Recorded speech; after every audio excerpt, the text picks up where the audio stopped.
Hello my dear friends, you're in the Military Summary channel, and today we will discuss the situation in Ukraine on the 1st of July of 2025.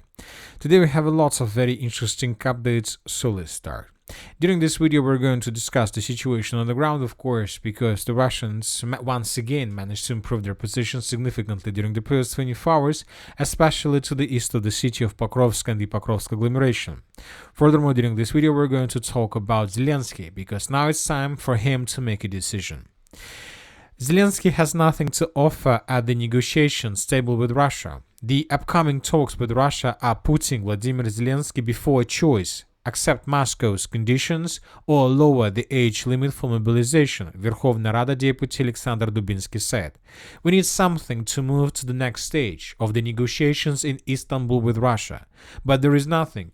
This puts Zelensky before an existential choice: to start agreeing to some of Russia's conditions, such as holding elections, or to go down the path of the lowering the age limit for mobilization. The decision is being made now, and in a week it will be more clear. Elections or war? So this is a very important statement that was made by the Deputy of Verkhovna Rada, because I would like to remind you that on the 9th of May of 2025, the Ukrainians and Zelensky extended another martial law, so for another 90 days. And this martial law, the current martial law, will be finished in Ukraine by the beginning somewhere on the 7th or on the 8th of August of 2025. So in a month, let's say that in a month, the current martial law will be finished. And I would like to remind you that the last time the Ukrainian parliament extended the martial law on the 16th of April, we're talking about additional law that was adopted in Ukrainian parliament, and Zelensky signed this law, and this law took full power on the 9th of May. Which means that if we take the same schema, this means that the next week Zelensky should make another proposal to the Verkhovna Rada of Ukraine to extend martial law for another 90 days. So now Zelensky must make this decision, either to extend the martial law for another 90 days, but most likely this will force him to lower the mobilization age and to begin a full-scale mobilization of every single man in Ukraine starting from the 18 years old age, or to stop this martial law and to begin president elections. The Russians are carefully watching and following the situation in Ukraine, and most likely exactly during this period of time, the Russians will try to increase their pressure by intensifying their offensive operation around the city of Pokrovsk, the city of Konstantinovka, and most likely around the settlements of Siversk and the city of Kupiansk. Under this heavy pressure, the Ukrainians will be forced to make his decision. And the most important, that most like the Russians will try to do everything they can to show the worst ever situation for the armed forces of Ukraine, for the Ukrainian population. So every single Ukrainian will realize and understand that maybe it's time to stop this martial law and to begin accepting at least some of Russia's demands, especially when talking about the president elections. And right exactly in this sphere and in this atmosphere, once again, most likely Zelensky will extend this martial law for another 90 days, which can lead to unpredictable consequences, and we're talking about the population of Ukraine, of course. Anyway, let's discuss the situation details right now along the line of combat contact. And first, let's talk about the most important changes. And the most important changes during the previous 24 hours are coming, as we discussed, in the vicinity of the Pokrovsk agglomeration, where the Russians, according to different mappers, managed to improve their positions significantly to the east and the northeast of Novoekonomichne.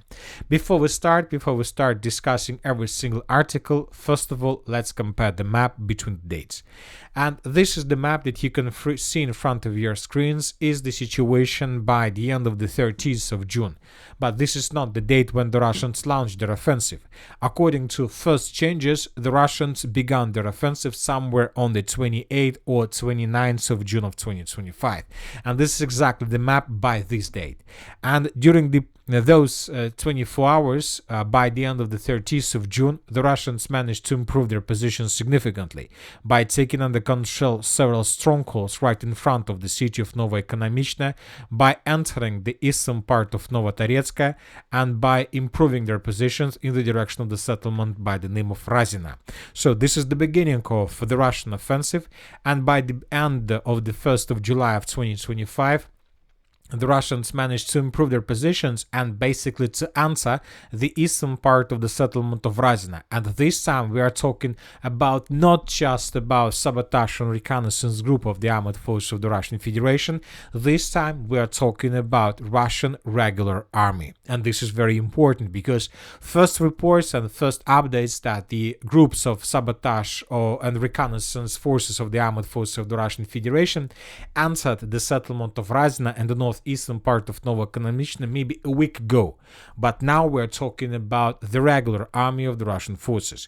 And this information was confirmed not just by neutral mappers or by pro-Russian resources. This time, this update was confirmed by pro-Ukrainian resources. And pro-Ukrainian deep state says that indeed the Russians managed to break through Ukrainian defense and to concentrate their forces right in front of the settlement of Novoekonomichne and Razina. And currently there are very heavy clashes for this territory. As for very small task of the Russians, first of all, they see the village of Razina under complete control. This will allow the Russians to cut the entire direction into many small pieces, and it will obviously allow the Russians to handle this every single piece separately. Another important thing is that the Russians improved their positions right in front of Novoekonomichne and Nikolaevka. And obviously, this progress on the ground confirms that Ukrainians currently, who are located in this pocket, have no chances to control and to save control over this territory. Now they need to find a solution and to way how to retreat from this territory in the direction of Nikolaevka.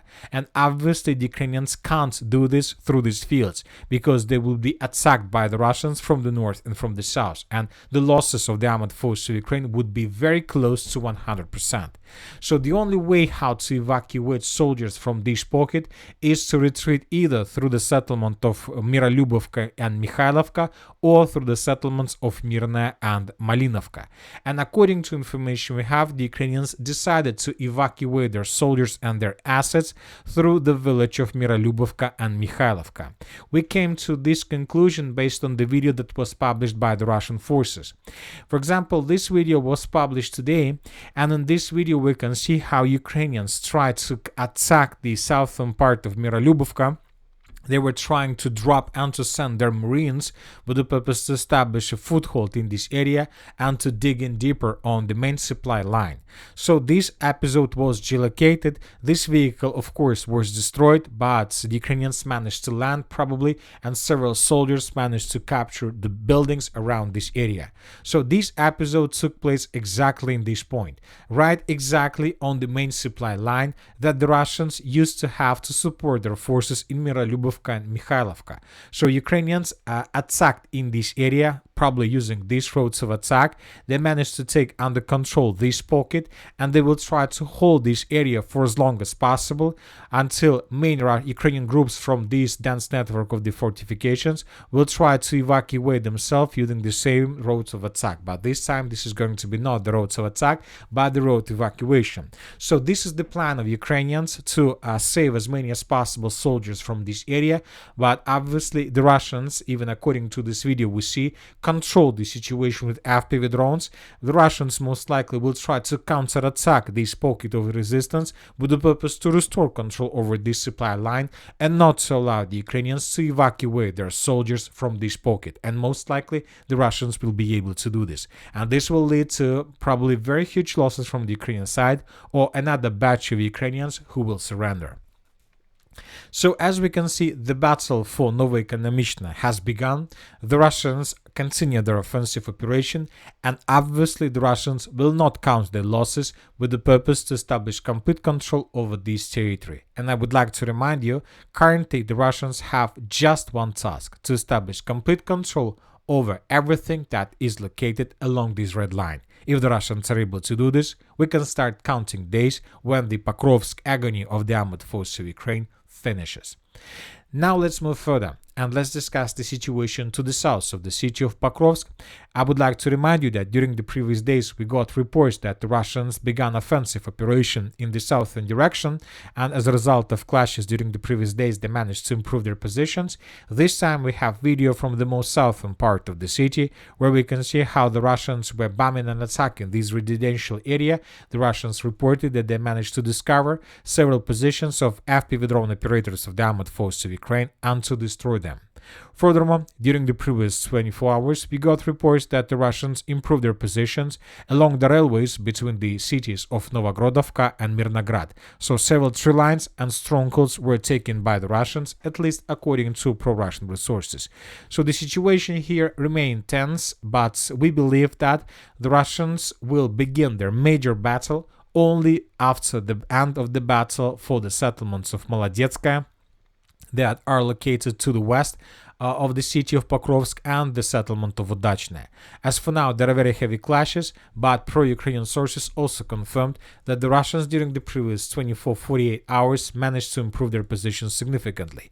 Especially, the Ukrainians confirmed that the village of Novosergeyevka was secured by the Russians completely. The Russians colored this territory a long time ago based on the report of the Minister of Defense of the Russian Federation and the video that was published from the most northern part where several Russian soldiers raised their flags in this area.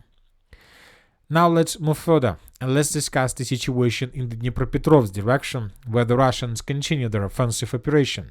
The Ukrainians realize that they are facing a critical situation.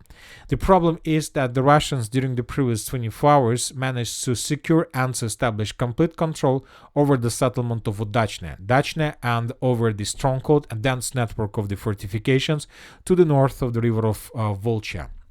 In this video that was published by the 114th Brigade, we can see lots of episodes how the Russians were clearing this village one building after another.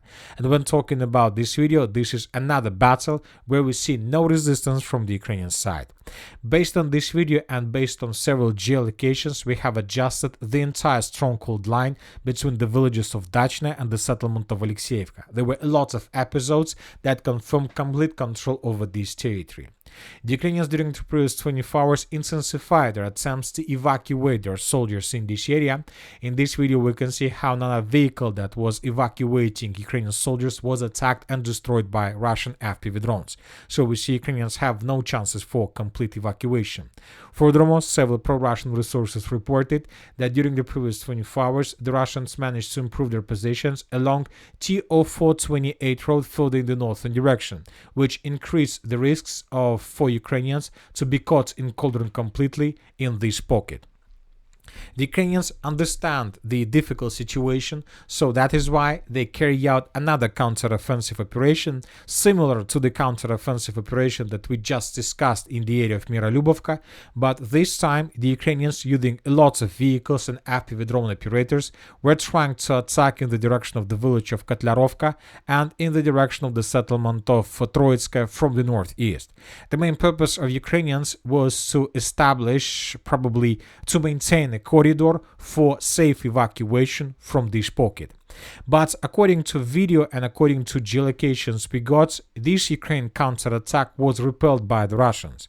So this is exactly the moment when the Ukrainians sent several vehicles, armored vehicles with infantry in the direction of this area that we've just discussed, but the Russians, using probably hundreds of drones, attacked and destroyed every single vehicle that was involved in this counter-offensive operation, so that Ukrainians didn't manage even to land infantry. So everything was destroyed in the fields, which means that this counterattack was repelled by the Russians. The Ukrainians haven't managed to maintain the corridor for evacuation, which means that most likely the losses of the armored forces of Ukraine from this pocket will be very close to 100%. After the Russians finish the battle for this pocket, they will begin the battle for the settlement of Novopavlovka. Now let's talk about the Dnipropetrovsk direction, about its, let's say, southwestern part. As during the previous 24 hours and during the previous day, we got a lot of icons. This is the situation, for example, by the end of the 30th of June of 2025. A lot of icons. The Russians were bombing the settlement of Mirne. The Russians were advancing in the direction of Malievka and Voskresenka. And today, according to updates, we have almost the same picture. Another day with a significant number of icons. According to information we have, the Russians managed to improve their positions in the direction of the settlement of Voskresenka with Russian regular army, and the Russians could establish control over lots of positions and trenches in this area. Furthermore, several pro-Russian resources reported that the battle for Voskresenka has begun. At the same time, the Russians continued their offensive on the line between Zirka and Podubne. As for the 1st of July of 2025, a lot of more or less reliable pro-Russian resources reported that the Russians during the previous 24 hours managed to improve their positions in the northeastern part of the settlement by taking under control additional buildings, streets and constructions. So now we see that currently the Russians are planning to cut in pincers the entire pocket between Voskresenka and Podubne. We're talking about this territory around the village of Mirne and these tree lines and fortifications. And something tells me that the Russians are going to finish the battle for this territory very, very fast. As for the Huliaypole direction, during the previous 24 hours, the most important updates are coming from the settlement of Malinovka. According to several mappers, the entire village was secured by the Russians. But as for the end of the 1st of July of 2025, we still haven't received even a single confirmation from the Minister of Defense of the Russian Federation. But we believe that we are going to receive one tomorrow or the day after tomorrow. Now let's return a bit back and let's talk about the Chasiv Yar direction. During the previous 24 hours, the Russians managed to improve their positions in the area of Kupiansk pocket. The Russians secured several tree lines and fortifications of the armored forces of Ukraine in the fields, and the Russians managed to get a bit closer to the main line TO516. So the Russians secured these territories, this tree line and this elevation completely. We have geolocation and confirm this. And when talking about this small direction, the Russians have two tasks: to finish the battle for this mine, and as we can see, the Russians managed to outflank the mine from the north, and to cut supply lines, and to secure the stronghold along the TO516 road. If the Russians are able to finish battle for these two strategical points, this is going to be the beginning of operational encirclement for Ukrainians along Krivoy-Tarets River and the railways between the city of New York and the settlement of Konstantinovka. As for the Chasiv Yar itself, during the previous 24 hours, the Russians finished the battle for the Shevchenko micro-district that is located in the southwestern part of the settlement. Furthermore, according to several pro-Russian resources, the Russians managed to enter the eastern part of the village of Nova Nikolaevka and to dig in deeper. This is very important because this is already not the city of Chasiv Yar. This is the first report about the beginning of the clashes for the villages to the west of the city of Chasiv Yar, which means that we are about to hear another report from the Minister of Defense of the Russian Federation about complete control over this territory as well. Now let's discuss the situation in the Kupiansk direction. There are very heavy clashes, especially in the area of the city of Liman, but this time the Russians managed to regroup themselves and to carry out several counterattacks in the area of Ritkadub. I would like to remind you that during the previous week we got a lot of reports that the 3rd Brigade of the Armored Forces of Ukraine carried out successful counterattack in the village of Ritkadub, and so they secured up to 50% of the settlement. The Russians were forced to fall back. They didn't expect that fast-sliding attack, but the Russians by the end of the 30th or 29th of June finished their regrouping, and now it was turned for Russian counteroffensive. And as a result of clashes during the previous 24 hours, the Russians managed to return up to 80% of the settlement of Ritkadub. The Ukrainians saved control just in the most western part, but we believe that Ukrainians will be forced to fall back from this area also in coming days or even hours.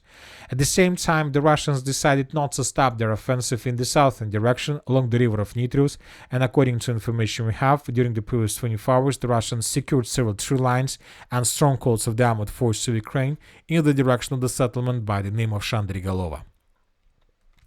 As for the northern Kupiansk direction, nothing special. The same story about the northern Sumy direction. During the previous 24 hours, we haven't received anything special about the situation on the ground in the Sumy direction. And now it becomes clear that most likely the Russians used this Sumy offensive operation just with one purpose. The Russians began their offensive with the purpose to force the Ukrainians to think that the Sumy direction is a primary target and a primary direction for the armed force of the Russian Federation during the summer military campaign. But the Russians suddenly stopped, but this time was enough for the Russians to improve their positions significantly in the Pokrovsk direction, South Donetsk direction, Dnipropetrovsk direction, or Konstantinovka direction.